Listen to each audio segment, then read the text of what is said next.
کہ لوگ عید کی نماز جیسے ہی پڑھ لیتے ہیں تو اللہ سبحانہ و تعالیٰ کا شکر ادا کرنے کے بجائے اللہ کے نافرمانیوں میں لگ جاتے ہیں۔ شکر یہ ہے کہ انسان اللہ سبحانہ و تعالیٰ کے اطاعتوں میں بڑھ جائے، جیسے کہ قرآن میں آتا ہے وَقَلِيلٌ مِّنْ عِبَادِيَ الشَّكُورُ۔ میرے بندوں میں بہت کم ہی لوگ ہیں جو شکر گزار ہیں۔ شکر گزاری کا مطلب یہ ہے کہ اللہ کی نعمتوں پر انسان اس کی اطاعتوں میں بڑھ جائے۔ دیکھنے میں آتا ہے کہ عید کے دن لوگ معصیتوں میں اتنے آگے بڑھ جاتے ہیں، جہاں سارا مہینہ قرآن کریم کی تلاوت ہوتی رہی، اسی گھر کی کھڑکیوں سے آپ کو شور شرابہ، میوزک اور اللہ کی معصیت والے گانوں کی آوازیں آنا شروع ہو جاتی ہیں، جو کہ بہت بڑی غلط بات ہے، کیونکہ رمضان المبارک گیا ہے لیکن اللہ کی اطاعتیں باقی ہے۔ ایسا نہیں ہے کہ رمضان کا مہینہ ختم ہو گیا تو انسان کے اوپر سے اللہ کی اطاعتیں بھی ختم ہو گئیں۔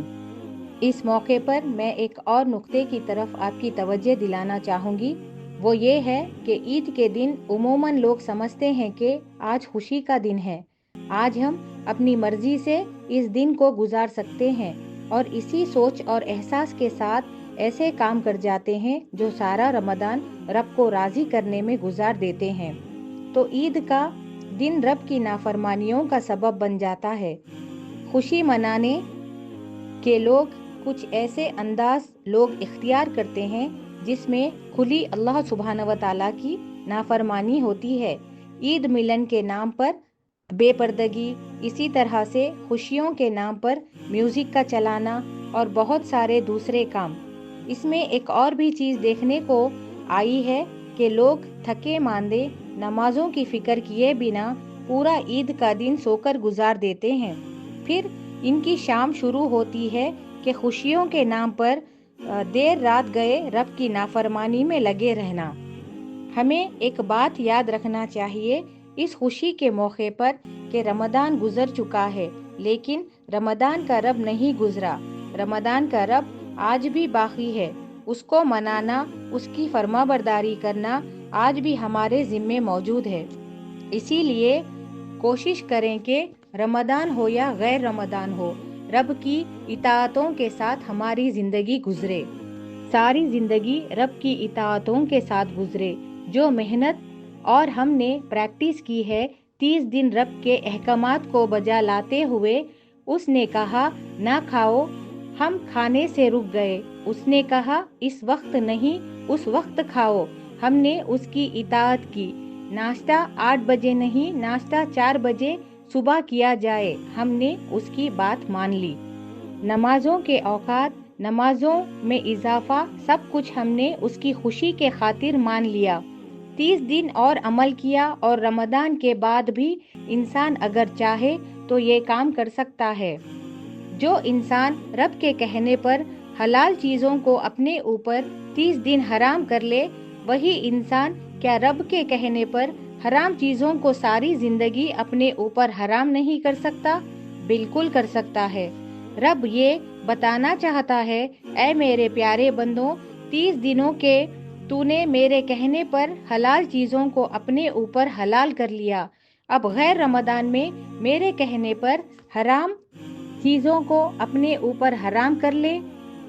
بندگی ساری زندگی ہے، جب تک زندگی ہے تب تک رب کی بندگی ہے، یہ ہمیں ہمیشہ یاد رکھنا چاہیے۔